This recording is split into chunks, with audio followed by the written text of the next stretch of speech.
오늘은 에레미야 34장의 말씀을 보도록 하겠습니다. 에레미야 34장부터 44장까지의 내용은 예루살렘 성의 함락을 전후로 해서 에레미야 선지자가 사역했던 내용을 기록하고 있는데요. 오늘 본문 34장부터 38장의 내용은 예루살렘 성의 함락 전의 상황이고 39장의 내용은 예루살렘 성의 함락 당시의 상황이고 40장부터 44장까지의 내용은 예루살렘 성의 함락 이후의 상황을 우리에게 보여주는 내용입니다.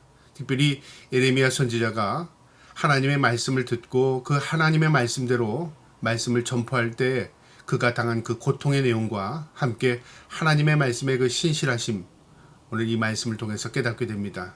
오늘도 이 말씀을 통해서 역사를 주관하시는 그 하나님의 놀라운 섭리와 하나님의 그 다스리심을 깨달을 수 있는 저와 여러분 되기를 주님의 이름으로 축복합니다.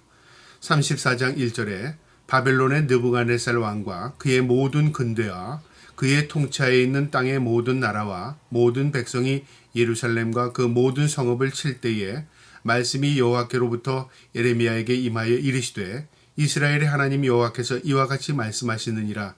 하나님께서 그 예루살렘 성이 함락되기 전에 먼저 이 상황을 알려주기 위해서 에레미야에게 임하십니다.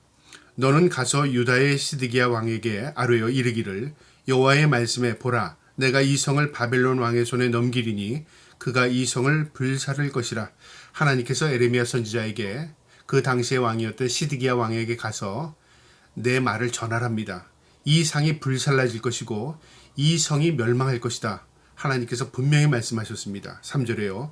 내가 그의 손에서 벗어나지 못하고 반드시 사로잡혀 그의 손에 넘겨져서 내 눈은 바벨론 왕의 눈을 볼 것이며 그의 입은 내 입을 마주하여 말할 것이요 너는 바벨론으로 가리라. 하나님께서 이 시드기야에게 뭐라고 말하라고 하시냐면 네가 분명히 포로로 잡혀갈 텐데 바벨론 왕을 직접 네가 보게 될 것이고 그의 말을 듣게 될 것이다. 그가 무엇을 의미하냐면요. 너는 전쟁에서 패하게 되고 바벨론의 왕 앞에서 너는 서게 될 것이다. 그걸 분명히 하나님께서 말씀하십니다. 4절에요. 그러나 유다의 시드기야 왕이여 여호와의 말씀을 들으라. 여호와께서 내게 대하여 이같이 말씀하시느니라. 내가 칼에 죽지 아니하고 평안히 죽을 것이며 사람이 너보다 먼저 있은 네 조상들 곧 선왕들에게 분향했던 것 같이 내게 분향하며 너를 위하여 애통하기를 슬프다 주여 하리니 이는 내가 말씀하였음이라. 여호와의 말씀이니라 하시니라. 하나님께서 이 시드기야에게 뭘 가르쳐 주냐면 너는 전쟁을 통해서 죽는 것이 아니라 너는 끝까지 네 생명을 유지하면서 이 이스라엘이 멸망되는 것을 네가 직접 묵도하게 될 것이다. 그리고 네가 그것을 통해서 고통을 받을 것이다. 그리고 너는 네 죽음을 통해서 너의 백성들이 고통을 갖게 될 것이다. 그것을 가르쳐 줍니다. 그러니까 전쟁이 일어나서 너는 포로로 잡혀가지만 그 일로 죽는 것이 아니라 이 백성이 고통당하는 것을 너는 직접 보게 될 것이고 그걸 통해서 너도 고통을 당할 것이고 백성도 함께 고통을 당할 것이다. 그걸 지금 가르쳐 주는 겁니다. 이 하나님의 말씀은요. 신실하게 1.1획도 땅에 떨어짐 없이 반드시 분명히 이루어졌습니다. 6절에요. 선지자 에레미야가 이 모든 말을 예루살렘에서 유다의 시드기야 왕에게 아뢰니라. 선지자의 역할입니다. 하나님이 하신 말씀을 그대로 전한 겁니다. 가감 없이요. 자신이 무엇을 더 보태거나 무엇을 가감하지 않았습니다. 있는 그대로 하나님의 말씀을 증거했다 그 말이죠. 이게 선지자의 역할입니다. 오늘날 많은 목사들이요. 자신의 어떤 의미를 가지고 말씀을 이용하거나 또 이 말씀의 내용을 자신이 뜻하는 대로 이 말씀을 왜곡해서 전한다면요. 그건 거짓 선지자입니다. 참 선지자는 하나님의 말씀 그대로를 증거하는 것입니다. 그리고 그 말씀이 우리의 마음밭에 떨어져서 열매를 먹고요. 또 그 열매를 통해서 하나님을 깨닫게 되는 것입니다. 이 선지자의 역할입니다. 7절에요. 그때 바벨론 왕의 군대가 예루살렘과 유다에 남은 모든 성읍을 쳤으니 곧 라기스와 아세가라 유다의 견고한 성읍 중에 이것들만 남았음이로라. 두 성을 남겨놓고 모두 초토화됐다 그 말이죠. 그러니까 이제 풍전등화다 그 말입니다. 예루살렘 성도 이제 잠시 후에 멸망하게 될 것이다 그 말이죠. 이 말씀을 하신 이후에 6개월 후에 예루살렘 성이 침공을 당하게 돼서요. 이스라엘 민족이 바벨론으로 끌려가게 됩니다. 8절에 시드기야 왕이 예루살렘에 있는 모든 백성과 한 가지로 하나님 앞에서 계약을 맺고 자유를 선포한 후에 여호와께로부터 말씀이 에레미야에게 임하니라. 이 시드기야 왕 시대에요, 친애굽 정책을 폈습니다. 그러니까 바벨론이라는 나라로부터 침공을 막기 위해서요, 자신들끼리 군사 동맹을 맺었는데 그것이 힘 있는 나라였던 애굽과 동맹을 맺은 겁니다. 그러니까 반 바벨론 정책을 폈죠, 정치적으로요. 그런데 바벨론이 침공에 들어온 겁니다. 그러니까 친애굽 정책을 쳤던 이 시드기야는 애굽이 자신들을 도와줄 것으로 확신했던 겁니다. 그런데 이 바벨론이 군대가요, 예루살렘을 에워쌌습니다. 그래서 전령을 보내서 애굽 군대에게 요청했고요, 애굽 군대가 돕기 위해서 이 예루살렘으로 들어온 겁니다. 그 당시에 잠깐 동안, 몇 개월 동안 이 바벨론이 잠시 이 자리를 비워줬습니다. 그러니까 전쟁하기 않기 위해서 피한 것이죠.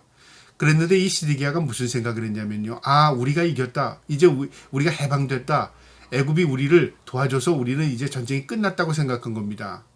그리고 또한 무슨 생각을 했냐면요, 그들이 하나님에 대한 의식을 갖고 이제 하나님과의 그 약속했던 것을 지켜서 하나님으로부터 국류를 또 얻어야지 하는 그런 마음으로요, 그 당시에 이 율법, 그러니까 노예 제도에 있어서 이스라엘 민족을 해방시키는 일이 있었어요. 그러니까 이스라엘 민족이 노예가 됐을 때는 6년 동안이고 7년 후에는 그들에게 자유를, 희년이라고 해서 자유를 허락했는데요, 잠시 동안 그 일을 한 겁니다. 그러니까 무엇을 의미하냐면요, 이들이 하나님의 말씀으로 돌아가는 것처럼 보였지만 사실은 그렇지 않았습니다. 9절에 보니까 그 계약, 하나님과의 계약입니다.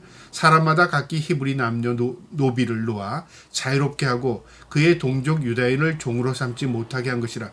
하나님과의 언약 가운데 무엇이 있었냐면요, 히브리인들을 노예 삼지 말라는 것이었습니다. 또 노예가 됐을 이 히브리인들은 6년 이후에 7년에는 모두 해방시켜라, 그 말이죠. 10절에 이 계약이 가담한 고관들과 모든 백성이 각기 노비를 자유롭게 하고 다시는 종을 삼지 말라 함을 듣고 순복하여 놓았더니 이들이 이 바벨론의 침공을 통해서 하나님의 살아계심을 간접적으로 체험한 거죠. 그래서 그들이 하나님에 대한 두려움을 잠깐 의식을 가지고요, 하나님의 말씀으로 돌아가자. 그래서 하나님의 말씀을 다시 지키기 시작한 겁니다. 우리가 위기를 당하거나 어려움을 당하게 되면 하나님에 대한 의식이 다시 새롭게 우리가 갖게 되잖아요. 그래서 어떻게 합니까? 하나님 말씀으로 돌아가자, 그런 생각을 하게 되는데요, 그 이후에 다시 의식이 흐려집니다. 그러니까 우리의 믿음이 변함없이 그대로 진행이 되면 되는데 또 하나님에 대한 의식이 시간이 지나면 또 흐려집니다. 이스라엘 민족도 그랬습니다. 11절에 후에 그들의 뜻이 변하여 자유를 주던 노비를 끌어다가 복종케 다시 노비를 삼았더라. 그들이 해방시키는 것 같다가 이제 어느 정도 자유를 누리는 것 같으니까요, 몇 개월 지나도 아무 변화가 없으니까 이제 우리가 완전한 자유를 누렸구나. 다시 옛날로 돌아가서 다시 그 노비들을 잡아다가 다시 노비 삼는 겁니다. 그러니까 잠깐은 하나님의 말씀을 지키는 것 같다가 자신들의 평화를 누리니까 다시 원점으로 돌아가는 거죠. 이게 우리의 믿음일 수 있다, 그 말이죠. 우리가 위기를 당하거나 어려울 때는요, 하나님 살려주세요, 하나님 말씀대로 살겠습니다, 말은 그렇게 해놓고요, 그 위기를 극복하고 나면 다시 그 기억을 잊어버리는 겁니다. 이스라엘 민족도 그랬다, 그 말입니다. 12절에 그러므로 여호와의 말씀이 여호와께로부터 에레미야에게 임하니라. 이르시되 이스라엘의 하나님 여호와께서 이와 같이 말씀하시느니라. 내가 너희 선조를 애굽 땅 종 집에서 인도하여 낼 때 그들과 언약을 맺어 이르기를 너희 형제 히브리 사람이 내게 팔려왔거든 너희는 7년 되는 해에 그를 놓아줄 것이라. 그가 6년 동안 너를 섬겼은즉 그를 놓아 자유롭게 할지니라 하였으나 너희 선조가 내게 순종하지 아니하며 귀를 기울이지도 아니하였느니라. 너희 선조의 역사를 통해서 보게 되면 그들도 애굽 땅에서 종살이할 때 하나님께서 모세를 통해서 그들을 이끌어냈고 그들에게 참된 자유를 주면서 언약을 했다, 그 말이죠. 너희도 다른 민족을 노예 삼지 말고 또 너희도 너희 히브리인들에게 노예를 삼았다면 이제는 그들을 해방시켜주라. 하나님 분명히 말씀하셨다, 그 말이죠. 근데 그들도 그렇게 하지 않았는데 너희도 그러냐, 그 말이죠. 15절에 그러나 너희는 이제 돌이켜 내 눈앞에 바른 길을 행하여 각기 이웃에게 자유를 선포하되 내 이름으로 일컬음을 받은 집에서 내 앞에서 계약을 맺었거늘 너희가 돌이켜 내 이름을 더럽히고 각기 놓아 그들의 마음대로 자유롭게 하던 노비를 끌어다가 다시 너희에게 복종시켜 너희의 노비를 삼았도다.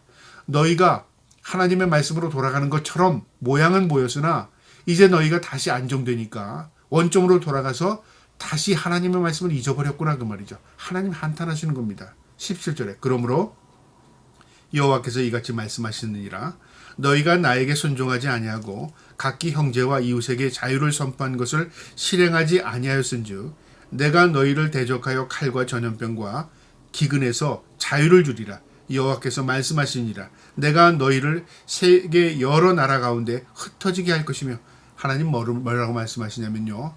너희를 방치하겠다는 겁니다. 여기를 자유를 주리라는 말은 뭐냐면요. 너희 맘대로 살아라. 너희 이제 자유다 해방이다 그게 아니라 너희 멋대로 해봐라 그 말이죠. 하나님께서 칼과 전염병과 기근에서 하나님이 지켜줬지만 이제는 너희 지켜주지 않겠다 그 말이죠. 너희가 하나님의 말씀을 배반하고 하나님 말씀대로 살지 않았기 때문에 나도 너희에게 관여치 않겠다. 너희 멋대로 해봐라 그 말이죠. 우리가 유기한다는 말이죠. 버려두는 겁니다. 방치하는 것, 아무 관련하지 않는 겁니다.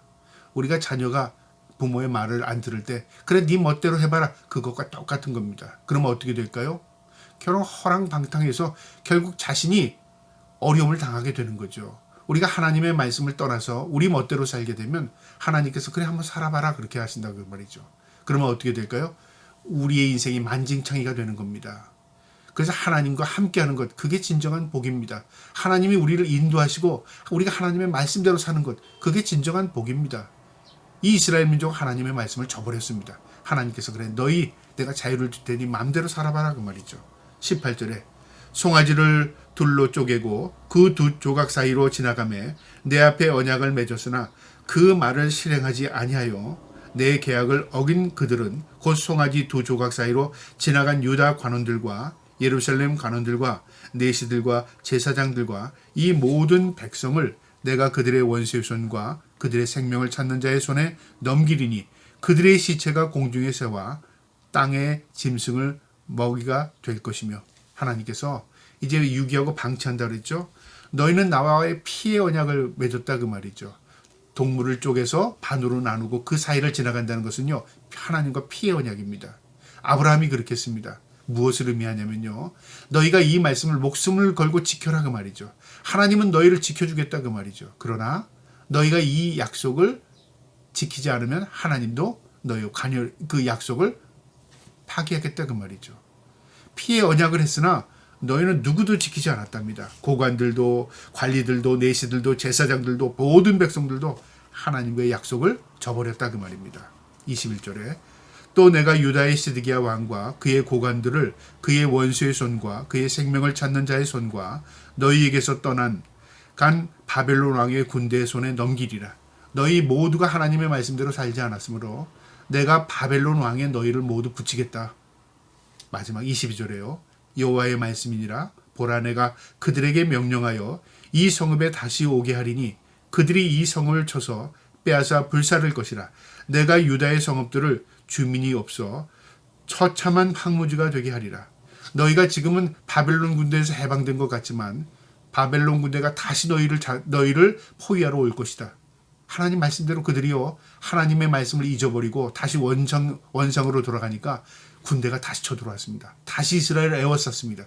그리고 6개월 후에 그들이 멸망당합니다. 여러분 하나님이 기회를 주시는 겁니다. 무엇에 대한 기회냐면 하나님께 돌아올 수 있는 기회. 그래서 회개가 은총입니다. 아무나 회개할 수 있는 게 아니라요. 하나님의 말씀을 듣고 그 말씀에 통회하고 하나님께 돌아가는 겁니다. 그게 진정한 은혜입니다. 여러분 이스라엘 민족은 하나님께서 그런 기회를 주셨고 통회하고 회개할 수 있는 기회를 주셨지만 그들은 돌아오지 않았습니다. 결국 하나님의 말씀대로 그들은 바벨론 군대로부터 침공을 당하게 되고요. 바벨론의 노예로 끌려가게 됩니다. 오늘 이 말씀을 통해서 우리의 삶을 조명하면서 우리가 이 땅에 사는 것이 기회입니다. 무엇에 대한 기회냐면 하나님 말씀대로 살 수 있는 기회. 그리고 우리가 하나님 앞에 거룩한 삶으로 하나님의 백성다운 삶을 살 수 있는 기회입니다. 저와 여러분이 그 기회, 그 하나님의 은총을 놓치지 않고 이 땅에서 하나님의 영광을 위해서 살아갈 수 있기를 주님의 이름으로 축복합니다. 아멘.